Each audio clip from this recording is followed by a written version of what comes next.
Melania is a woman.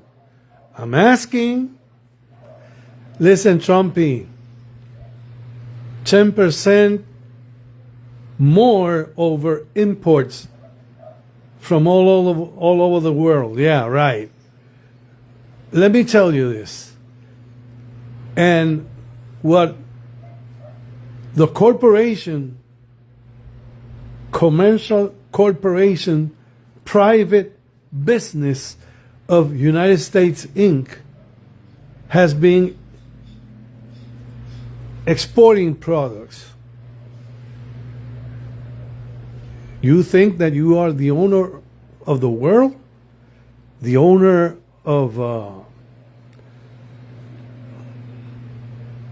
the corporations that people call state or countries? You all have DUNS number. You all have QSIP number. You all have securities because you did that.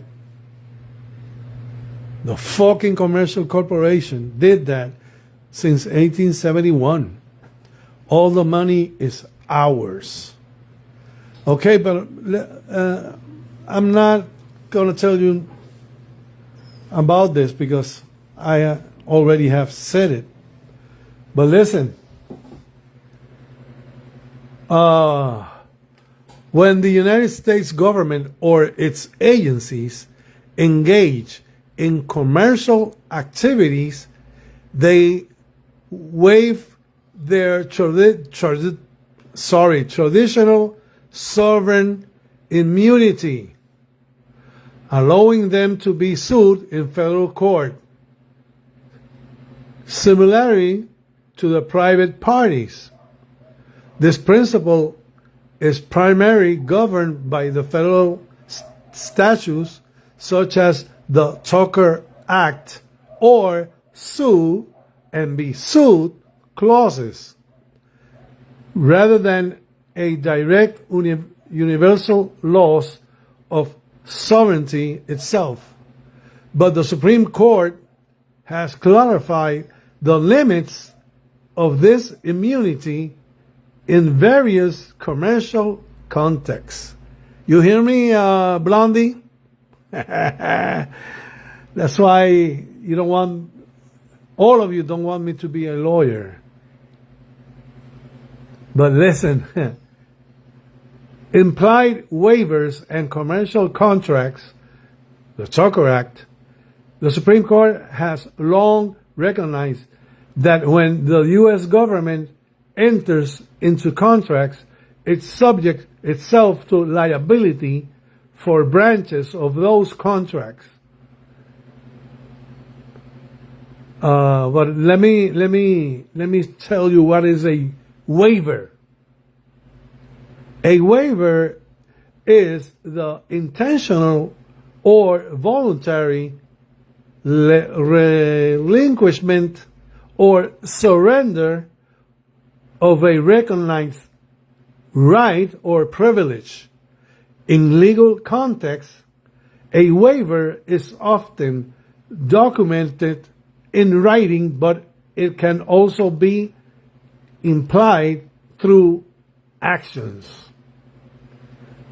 So, if the Supreme Court, if any United States Code, USC, Code of Federal Regulations, etc., says that a waiver can be done, is a stupidity. It's violating what they have been creating. Okay?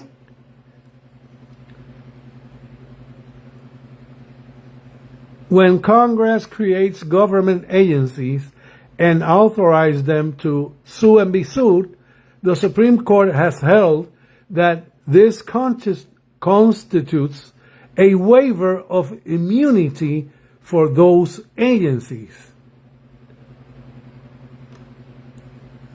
Federal Housing Administration versus Burr, BURR 309 U.S.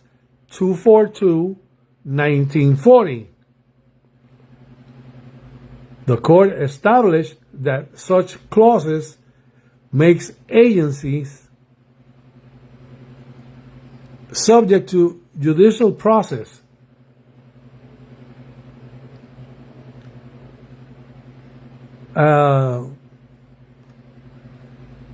statutory limitations. That's bullshit.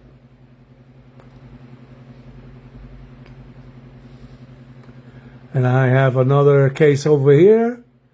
Government contractors, Yearsley Doctrine in Yearsley versus W.A. Ross Construction Company, 309 U.S. 18, 1940. The court has held that a contractor working for the government is not liable for injuries authorized by the valid government contract. However, the Supreme Court is currently reviewing the scope of this immunity. GEO Group, Inc.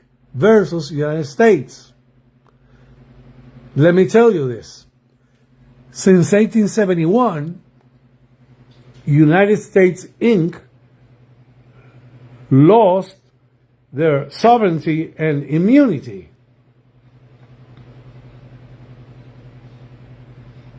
Therefore, the United States, Inc. is a fiction. It's on paper. Okay? You can't. Let me tell you this way. You cannot give immunity, sovereignty to a piece of paper. Let me ask you this, Trumpy Blondie. When your mother, I hope that you are a human being, when your mother gave birth to you, did it give birth to a piece of paper?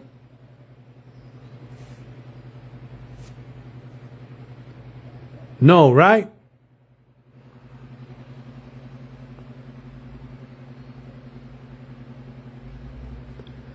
Let me tell you this. Nature versus purpose. U.S. courts look at the nature of the transaction. Is it a private type contract? Rather than its purpose, it is for public good to determine if immunity applies. Again, limited waiver. The loss of immunity is not total. That's bullshit. United States is a goddamn fucking corporation since 1871. This is why you don't have constitutional powers, you don't have jurisdiction, and you don't have legal standing as a republic, as a sovereign republic. There is no absolute immunity. And listen to this.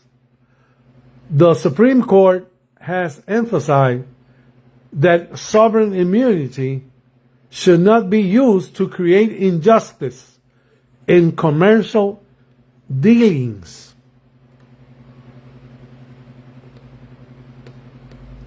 So again, you are doing, I don't know what, but you are deceiving, you are defrauding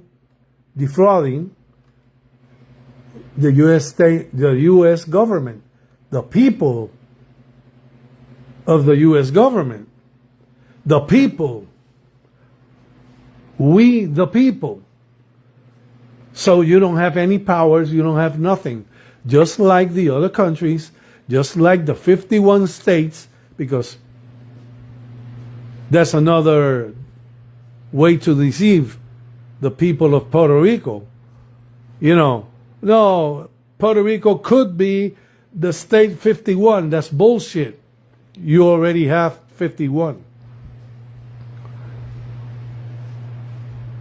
Washington, D.C. is the state 51, but is an independent state,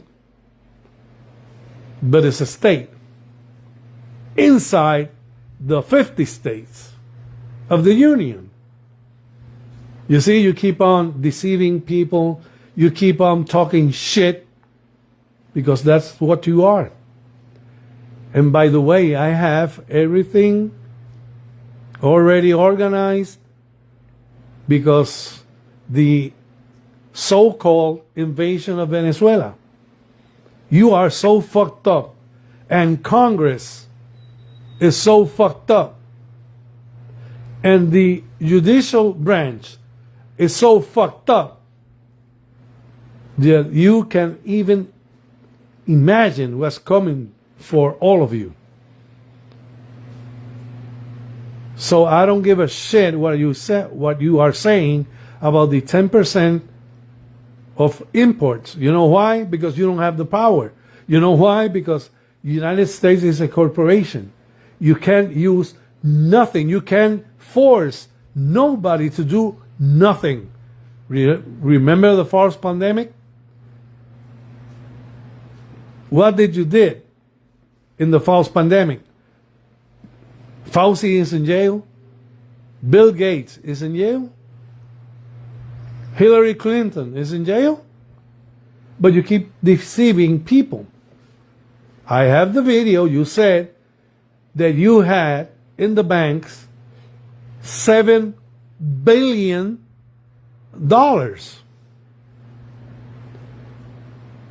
But when the show came, you asked for help to pay the lawyers or lawyer. And you said that you needed $500 million. But why?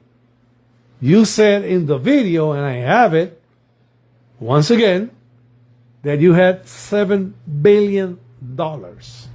In fact, you said $7 fucking billion. That was your words. So you are just the same piece of shit as all the presidents of the United States. You see, you're coming down. All of you. In fact, there is a Maximus that says that everybody is responsible when you are acting in behalf of an agency, of a government, whatever. So everybody is liable. And everybody is going to pay the price. You like it or not? I don't give a shit. You see? So take your 10% of imports and shovel it in your fucking artificial or natural ass. Rest in peace, my friends.